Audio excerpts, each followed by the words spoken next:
I'm issuing this now, before we even jump in. There's going to be spoilers because there are things about this movie that I really want to talk about, and I don't want to say spoiler warning every like 5 freaking seconds, okay? So, with that being said, let's hop right in.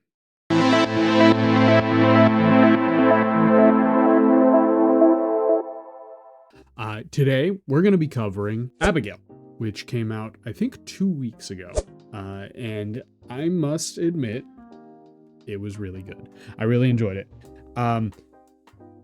What I think really helped with this whole situation is the people behind this movie, or one of the groups of people behind this movie, is a studio known as Radio Silence. And they also made one of my other really big favorite scary movies, if you really want to call it that, Ready or Not. Which is a horror movie based around hide and seek. Really entertaining, very funny movie. I think it's a good, high quality movie, but we're not talking about that movie. We're talking about Abigail, which is arguably even funnier concept. The general concept of it is this group of not very great people have been hired to kidnap and hold hostage a small little girl in order to get ransom money from her very rich father. What they aren't aware of is this small little girl is not a small little girl, but in fact a vampire ballerina. And it makes for some of the funniest and genuinely uncomfortable moments I have seen in recent memory. An interesting fact that I found while doing research for this movie is this movie was filmed in Dublin, Ireland, which I had no idea.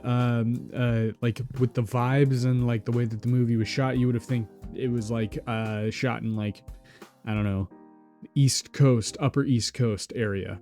But they did a really good job. I mean, it doesn't have like a specific area set to it either. The only person who you know for sure what their nationality is Pete, but we'll get into the characters later because I have a lot to say about it. But I highly recommend that you guys go and watch this movie before I get even deeper into the spoilers and stuff. Now, one of the very first things that I want to talk about is the dynamic between the different survivor characters. So the survivor characters, if you want to call them that, consist of the following people. You got Dean, who's kind of like this, I don't know. He creeped me out. I'm not gonna lie. He was only in the movie for a very short amount of time, but the amount of time that he was in the movie was too much time for me. He was kind of creepy, kind of unnerving. I think it's just kind of he gave.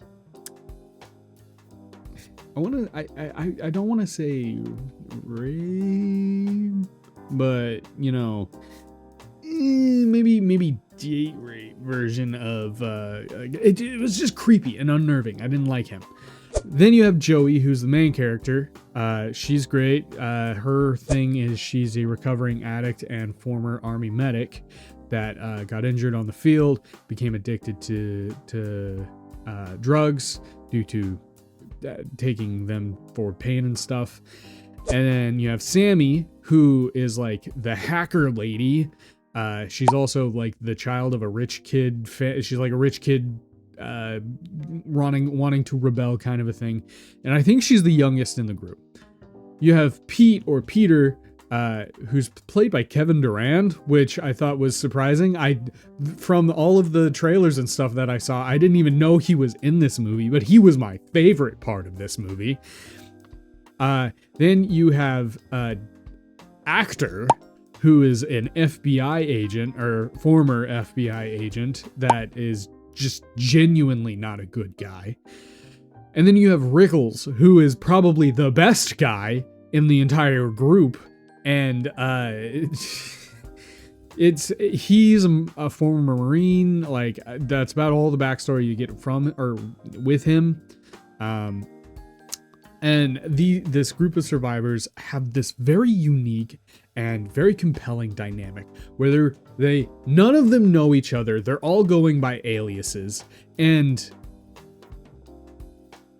they still somehow manage to, like, certain certain groups of people manage to click together and stick together and watch each other's backs. Speaking of which, Joey and Rickles, they at the very beginning, I got like this really kind of weird. Mainly, it's mainly because Rickles' character seemed to be a lot older, or looked a lot older than Joey. Maybe it's just because I thought Joey was a lot younger than she is, but at the beginning, they gave off almost romantic vibes right off the bat. But as you find out later on, Rickles was in the Marine Corps and Joey was in the Army, and it's a lot less romantic and more camaraderie. They clearly have been through stuff, similar situations, and are the only two people who really know what they're doing when it comes to dealing with hostile environments. And really sad and kind of funny scene is they promise to watch each other's backs. And when it comes down to it, I think Rickles should have just been watching his front. I'm not gonna like say what happens, but I think he should have been paying more attention to what's in front of him, not behind him. And another character dynamic that I really, really liked was between Peter and Sammy. Peter's character, Kevin Durant, the actor's character, is this very simple-minded muscle. He's there for the muscle. He's there to be the muscle. And you have this really kind of sad and intense scene where they're trying to get information about who the Abigail's father is, and they're deciding on how they want to go about it, and actor ends up basically telling Peter to go beat up the little girl, and Joey kept on trying to stop him, and he clearly didn't want to do it, but he said something to the effect of, "This is my job." You know, he doesn't want to do it, but it's what he's being paid to do, and it's what he's good at doing. He doesn't like it. He's a very compelling and really interesting character. I think one of the reasons why I grew so attached to him was he actually reminds me a lot of one of my friends, and who's just like this giant sweetheart. Guy's like almost 7 feet tall, but he's the nicest person in the entire friend group. And that's how Peter's character seems to be. He's super simple, like minded, but he's also very complex. Probably one of the funniest scenes in the entire movie is they managed to trap Abigail behind like a locked door, basically. And Abigail kept on telling Peter to let her out, and Joey kept on saying, "Don't you let her out." And he kept on going back and forth, and he finally decided he was going to let her out. So Joey shot him in the, like grazed his side. And he was like, "Wow, you shot me." And they said, and then Joey goes, "Don't open the door." And he's like, "Okay, fine." And he walks away. And it's like, it was just really funny. And I can't express enough how like the different scenes in which the comedy clashes really, really well with the general horror of the movie. And I could go on and on about how much I love Pete's character and the different dynamics that all of the characters have, but I think I should move on. So speaking on the horror and the comedy, there are like two scenes that really, really, really stick out with me. There was one really, really, really good jump scare that I think was done really, really well. And I promise that'll be the last time I say really. But it was done extremely well. And I'm not a fan of jump scares. I feel like jump scares are really cheap most of the time, but this one was done classy. It was nice. It was like it had like a bow on top. It was pretty. And then there's the other scene that really like sticks out to me of a perfect blend of really creepy and very funny is Dean is the first person to die. He's also decapitated. That's how he dies. And like, I want to say halfway through the movie, the remaining survivors group together and they walk towards this stage that gets all lit up, and Abigail's dancing like a ballerina, but she's holding Dean's decapitated body and is just like swinging it around like a rag doll, and it is genuinely funny. I died laughing. It was hilarious. I think that's one thing that this movie does extremely well, is the comedy aspect. And if there's any reason you should watch this movie, it's because it's really funny.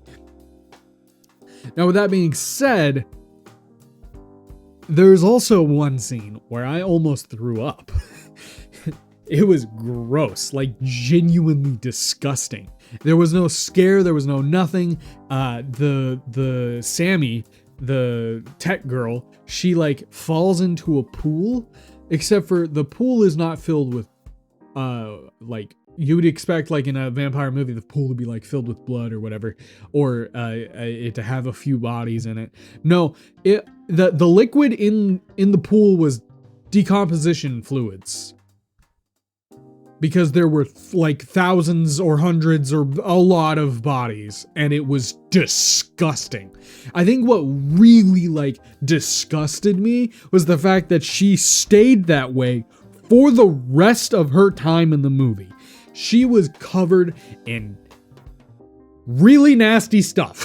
Like, it was genuinely disgusting. It was gross. It's like, it's difficult to like even think about it. I don't know what maybe it's because I've smelled that smell before of decomposition, and it's not good. It's really gross. It's like a smell that you never forget. And so like seeing that triggered that in my mind, and I immediately gagged. It was a visceral reaction.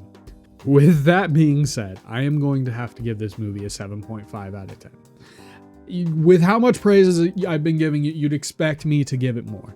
But one of the main reasons I have this scale is whether or not I would watch a movie again.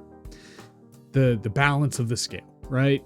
Because you have really crappy movies that you'll watch a bunch of times, or you'll have really good movies that you only watch once.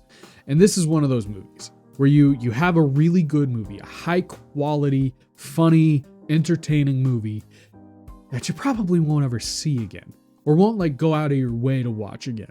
I think this is the perfect example of a movie that you can watch once and never have to see it again, but have a really, really good time watching it. Just like I hope you guys had a really good time watching this video. So with that being said, I think I'm going to leave it there. And I think if you guys want, I'll catch you guys in the next video. And that's all from me.